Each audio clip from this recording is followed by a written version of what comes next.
আমরা এখন যাচ্ছি আহসান মঞ্জিলের ঠিক সামনে অবস্থান করছি। এই বুড়িগঙ্গা নদীতে দেখা যাচ্ছে কৃষ্ণচূড়ার সারি, আর নিচ দিয়ে চলে যাচ্ছে মালবাহী ট্রলার। ওই যে দেখা যাচ্ছে ওটা আহসান মঞ্জিল।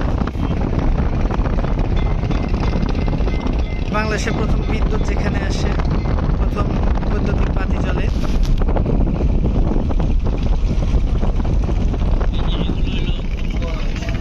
আস্তে আস্তে এখন আমাদের লঞ্চটা সদরঘাট ছেড়ে যাচ্ছে,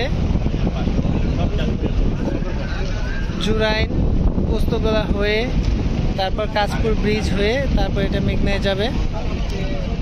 ওই যে ওই পাশে দেখা যাচ্ছে সেই সদরঘাট থেকে যে সমস্ত নৌকাগুলো এসে ওপারে ভেড়ে, তার একটা সারি।